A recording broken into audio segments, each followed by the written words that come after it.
قلت لك قبل كده ابعد عن الترجمة الحرفية لأنها هتخلي شكلك وحش جدا باللغة الإنجليزية.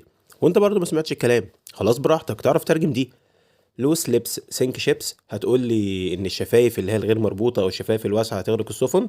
هقول لك طبعا لا. تعال شوف المعنى بتاعها الأساسي عشان تكون فاهم يعني إيه. بقول لك لوس ليبس سينك شيبس اللي هي معناها لسانك حصانك إن صنته صانك.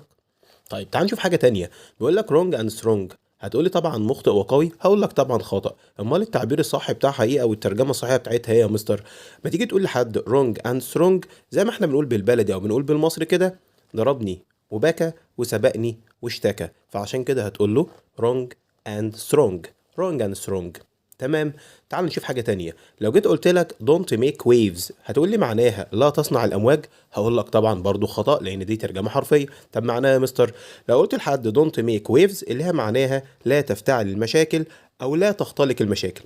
عرفت بقى إن شكلك هيكون وحش جدا قدام أي حد لما تيجي تتكلم باللغة الإنجليزية وتترجم ترجمة حرفية؟ اتعلم بقى ما تترجمش ترجمة حرفية، واحفظ التعبيرات وشوف باقي الفيديوهات.